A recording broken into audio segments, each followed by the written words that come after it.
Back again. Back again. All right, what are we drinking here? We're drinking Stanley Park Electro Lager.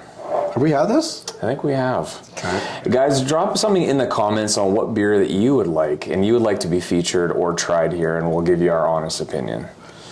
Because we like good beer, and this is a great time to do it, because if the whole idea behind Drinks with Darren is people are sitting at home and they're so excited to hear about what's going on in the world of real estate and with the stats that they're sitting there having a beer, enjoying it with us. Mm-hmm. That's the plan, right? Exactly.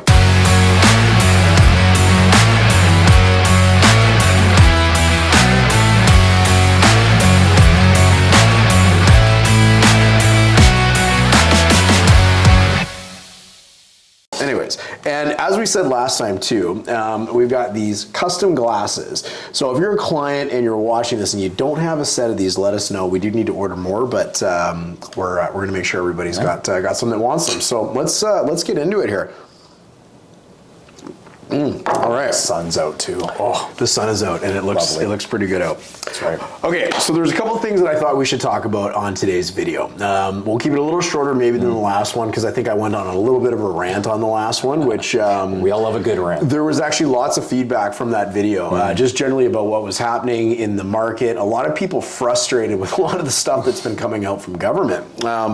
We won't get into that today, because we already kind of dealt with that, but people can go back and check that video out. But definitely a lot of feedback. It sparked a lot of conversation with some people. There's a couple of things that I think we should maybe just generally kind of go over. Mm-hmm. One of them is the short-term rental prohibition that's now in effect as of May 1st, so we'll chat a little bit about that. There was a lot of skepticism about would that put a bunch of units back on the market and that sort of thing, so it's interesting what's happened, but it's kind of timely as well with what's going on at the time of year. We're going to talk a little bit about the conditions, which I think is definitely worth a story and a conversation. For sure. And then we'll talk about the stats. Mm-hmm. That work? Let's get into it. Cool. Okay. So what went into effect on May 1st? It was the prohibition on short-term rentals. So before, there were companies like Vrbo, Airbnb, and they would allow you to rent these units out on a daily basis. Well, the government said no more. We want inventory to be available to home buyers. Yeah, exactly. So, and it's limited to communities that have over a population of 10,000. Mm. There's a few other stipulations. So you can still have like an Airbnb unit if it's part of your primary residence. So like an example would be like a coach home or a basement suite, or you're renting out a bedroom, that sort of thing. So anyways, we're not going to get into the details of that, but it is in effect. And a lot of people had this belief, and this is actually going to tie into kind of what's going on in the market, but a lot of people had this belief that it was going to flood the market with listings. Mm-hmm. There was going to be so many. I think the government had estimated that about 19,000 homes would actually come to the market based on this, this new legislation that was coming out. So it's in effect now. Mm-hmm. We've seen it. It was announced early in the year. Right. People had a long time to prepare for it, long time to get ready for it, all that sort of stuff. So it's in now. And I guess my question is, did it have an effect? Mm. And it's interesting, because we're going to talk about the market conditions and our kind of purview of them, but I got some numbers here that I want to share with you. Awesome. Okay, so you probably would assume that most of these type of short-term rentals would be what type of property? They'd be most likely condos, very entry-level properties for sure. That would be my assumption as well. And I don't have any data to back that up, but I would naturally think it would most likely be less expensive type properties throughout the Lower Mainland and throughout BC and that sort of thing. So Vancouver, the Vancouver Real Estate Board, which is Whistler all the way to Maple Ridge, basically, okay? They saw almost a 33% increase last month, a 33% increase in apartments or condos coming to the market. Mm-hmm. Now, did that have an effect? Now, before you answer that, the Fraser Valley Board, which is North Delta all the way to Mission on the south side of the Fraser River, they saw a 35% increase in apartments or condominiums coming to the market last month. Yeah. Could this be a lot of people putting their home on the market because of that, their rental property? It may seem similar to that as well. I'm going to guess it's somehow correlated, but I don't think that's the main driver.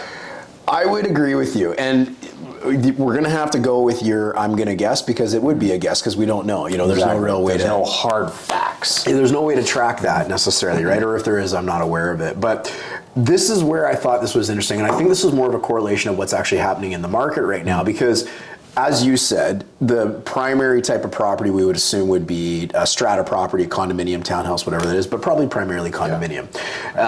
Houses in the Vancouver Real Estate Board last month saw a 57% increase in active listings. That is insane. That is mental. That is insane. Wow. Okay, that is a big increase. That's okay? a huge increase. Fraser Valley is up by 32% increase. Still big numbers. That's a lot of properties coming to the market. So this is kind of leading into a bigger conversation about the market conditions, which we're going to get into. But can we really attest this short-term rental ban to all this property coming to the market? To your point, I think it probably helped. You know, there's certainly properties that have come There's to the certainly market. probably a good percentage, but when you go to your detached homes, like most of those, we would assume based on our, the entry level homes, you wouldn't assume that a detached home would have been a short-term rental. And so you're saying like almost double digits into the mid double digits of detached homes coming to the market. It just doesn't make a lot of sense if it was following what we were saying. Yeah. So certainly properties have come on because of that, but I think there's something bigger fundamentally going on in the market. So that leads me on to market conditions, and you and I have been going back and forth on market conditions for a Certainly, while yeah. here. So give me your perception of what you're seeing out there right now. Like what's the feel? What are you noticing? Working with primarily buyers as part of our German group, I see it kind of slowing down, but in specific pockets, especially if it's priced properly. Those homes may get multiple offers, but we're not in the range of double-digit offers. We're talking anywhere from 1 to about 4. And then there's some properties who have sat for 2 months. And so it's kind of that if you don't price it well or price it to market value, you have such an abundance of listings that it just sits, allowing for buyers to essentially come in and have more choice, have ability to put subjects on offers. So it's kind of nice. We like a balanced market, but I feel for some of the sellers too, because there's just a lot of inventory coming on right now. Yeah, the inventory is coming on so fast and furious right now. It's been unbelievable. I mean, to see increases like that, actually, this is the front page of the news release by the Fraser Valley Board, and I thought this was quite interesting. So sales were the third lowest recorded for April in the last decade. So we're below the 10-year average, which I think we felt. I mean, the sales, they weren't terrible, but they weren't super up there. But inventory continues to build, reaching levels not seen since September 2020. That's when pandemic buying was going on. Yeah. Active listings were 7,013, up 18% over last month, and 17% above the 10-year average. So sales, as an example, are 5% below where they were at this time last year, but you've got inventory coming on that's 17% above the 10-year average. So obviously, that's creating a bigger chasm between the amount of buyers that are out there ready to buy property and then they see all these listings coming on. So when they start seeing these listings coming on, they naturally would think, well, hey, I don't have to make any decisions right now. And that is definitely what we're experiencing. 100%. I find our listings generally are all getting really good showings for the most part, unless they're really, really unique. And we do have 1 or 2 kind of unique ones right now, but they're definitely getting showings, but there's just zero urgency from the buyers out there. Like they've got the pick of the litter. And when offers come in, the offers are on the lower side because they're just fishing. They're just looking, and there's no urgency. So it's been really interesting, and why that could be. There's a couple reasons. We had the interest rate announcement on April the 10th, where I think a lot of people were hoping for a little bit of relief from the Bank of Canada, which of course didn't come. Right. We've got the upcoming announcement on June the 5th. I think it's a little bit of a higher chance, but everything I read a story, and I'm sure you've read, I mean, there's 1,000,001 opinions about this, but I read a story that the Fed is the U.S. government, they are pretty forthcoming in saying, we are not going to be nearly as aggressive with our rate cuts as we once thought we were. Prepare for possibly one in 2024. So this article went on to say, that puts Canada in a very awkward spot. And the reason that does is because if our money starts becoming cheaper and we're not keeping pace with what the US is doing, then when people are buying Canadian products and that sort of thing, it makes the economy go bang, and then inflation skyrockets again. Economics, man. It's economics, which is way beyond my pay grade. Yeah, that's mine too. Yeah, and both of our pay grades. Yeah, so who knows what's going to happen? Yeah, I read an article that said, what if rates don't change at all? And had some very good supporting reasons behind it. So who knows? But, I think obviously money is still, deemed expensive for anybody that's only been paying attention for the last 5 years. Of course, you got people who owned homes for the last 30 years and think they're on sale right now because of how the cheap. 21% interest rate. That's right. Yeah, everyone's got that story, right? And we've all heard it. But I'm sure there were no hate to them. No hate to them. Yeah, if you had a mortgage at that time, there's definitely no hate to you. That's incredible that the rates were ever that high. I agree. But noticeable slowdown. But one thing, and I'm going to play it for the people watching this, but we did a voicemail with another real estate professional who's a good friend of the German group.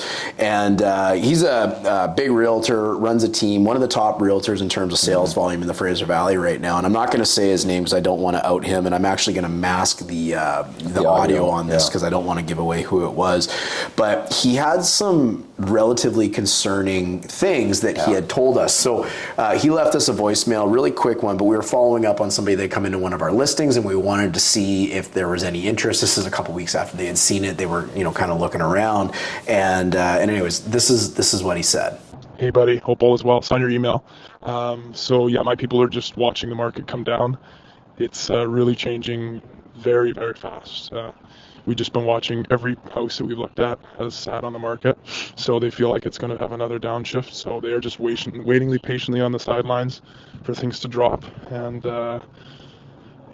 personally, I don't see any signs of increase happening anytime soon. In fact, I think I see a drop coming. We're just seeing tons of inventory come on, and every time we list a new product, we don't get any showings at all. So we listed 11 places in the last 2 weeks, and we had 2 showings total. So I think we're in for a big slowdown. So they're just waiting tight, buddy. Man, isn't that something to hear? That's 11 homes over 2 weeks with only 2 private showings. That's unbelievable. And crazy. and he's a very talented realtor. And typically when you and I interact with him or his team, I find his listings are typically priced quite well. They're not out to lunch. They're not aggressive in terms of being underpriced. They're just priced well. They're ready to sell. Exactly. That absolutely blew my mind. I think for our listings, what we're certainly seeing is like they're all getting showings, but they're just the urgency that's been removed from the market. It seems for a couple weeks now, probably 4 to 6 weeks. It just kind of the hot air kind of came off, and just everyone's just kind of waiting to see what happens. To do something. They don't have to do something, and therefore all of those listings are just going to sit, and that's sad for all of our sellers out there. We feel for all of our sellers, but this is a great time for a buyer to pick up a home. And I will stress that and stress that and stress that over again. Well, you're absolutely right. It cannot be a bad time to sell or a challenging time to sell and have the same be true for the opposite side, which is buying a home. So they're competing interests, as we say all the time. So it's definitely a great time to be looking at buying a home. And actually, the funny thing is, you imagine you're selling a home, usually you're upgrading. Well, one of the things that we always tell people is that the tide brings all boats up and down. The famous equally. Darren saying. Famous Darren saying. So, you might maybe at this current time, because from what I'm seeing, values are going down right now. And I don't know if that's what you're seeing as well. Yeah, I'm seeing that similar on my end as well too. Yeah, so they're not going down like crazy rates or anything like that, but I do see values going down, and I'm seeing that across the board, especially after hearing a voicemail like that. It's natural you would think that would be the case, and based on the inventory coming on, all that sort of thing. But the good news is we don't operate in a bubble. If it's happening to you, it's also happening to somebody else, right? And likely if you're selling your home, you're also going to buy something.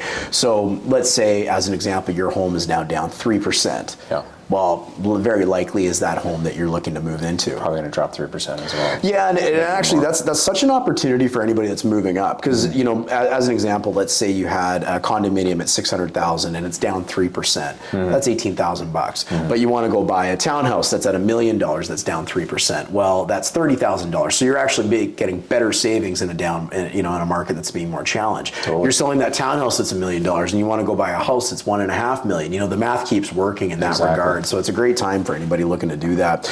And really it comes down to two things. Like when a market starts to get more challenging, it's time or money, right? The market can change, right? And there's no doubt that the market has changed, and that's okay. And it doesn't mean that it couldn't change back. So people just have to make decisions. You know, do they want to wait for the market to improve to catch their price, or do they want to deal with their price now so they can affect a sale and kind of get into the property that they move want on to their next chapter? That's right. So, and either's okay. I mean, you know, everybody's different and whatnot. So we need to talk about the stats now. All right, because that's what everybody's here for. They want to know what's going on. So what I'll get you to do, if you can help let everybody know kind of what's going on with the stats across not only the Lower Mainland, but the Fraser Valley, and we'll go from there. Cool. Okay, let's get into it.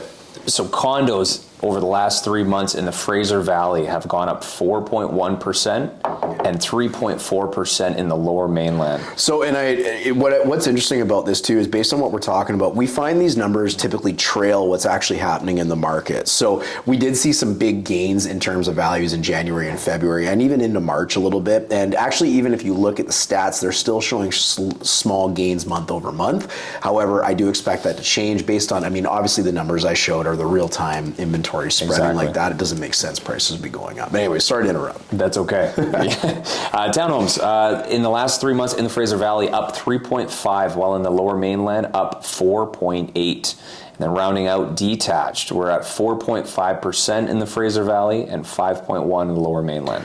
So it seems like the asset classes, typically the more expensive ones, are performing a little bit better long term so far. Yeah. And this also correlates back to this is your upgrade or your upsizing mode, which are people going from the condos to the townhomes to the detached. So right. Yeah, that's interesting too, because if you think about like, let's say you're making the massive jump from like a condominium to a detached, but maybe the detached is moving slightly, you know, up slightly quicker than the condo is. So you're actually gaining a little bit of, you know, separation there between the values. Yeah, exactly. So what's going on in the last 12 months? Awesome. Well, in the last 12 months, condos in the Fraser Valley have been up 5.7%, while 3.5% in the Lower Mainland. In the middle asset class, we have townhomes up 4.9% in the Fraser Valley and up 4.8 in the Lower Mainland. So almost very, very similar for those two.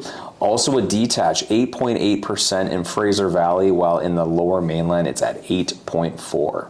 Wow. Actually, what's interesting too about some of those numbers is some of those are very close to what's happened in the last 3 months. So if you erase the gains of the last 3 months, obviously we were pretty balanced in terms of where we were year over year for price growth at that particular time. Interesting. Yeah. Okay, man. Well, you know what we got going on coming up pretty quick here. We have a lot of people that have been asking us about investment properties. Yep. So let it be known on this episode of Drinks with Darren, whether you're watching on YouTube, you're not one of our current clients, or if you are one of our current clients, we actually are collecting a team of industry professionals, lawyer, mortgage broker, accountant, ourselves, obviously, as part of the German group for the real estate side of things, to talk about everything you need to know about investing in real estate in the Lower Mainland or British Columbia, or even just generally. You know, there's a lot of things to consider. There's a lot of things you need to consider to make sure that you're profitable. There's actually two different types of investments that most people don't really understand the difference. So we want to make sure that people are successful when they invest in real estate and they know everything going in eyes wide open. So this is something we're looking at rolling out probably in the next month, next 2 months, that sort of thing. So you can let us know in the comments, or you can let us know via email, or just, you know, if you're a client of ours, keep an eye on our emails, because we've got that session coming up pretty soon. And by the sounds of it, it's going to be pretty busy. It's probably going to sell out. So not that we're charging for it, but the free session is going to Fair enough. And also drop a comment on what you think about the short-term rentals also. We want to know, do you guys think this is the reason that it's affecting this market, the big flood that they call it coming? So let us know down below on what you think. That would be awesome. All right. Well, hey, thank you for joining me. Appreciate it. We'll see you on the next one. Later. Cheers.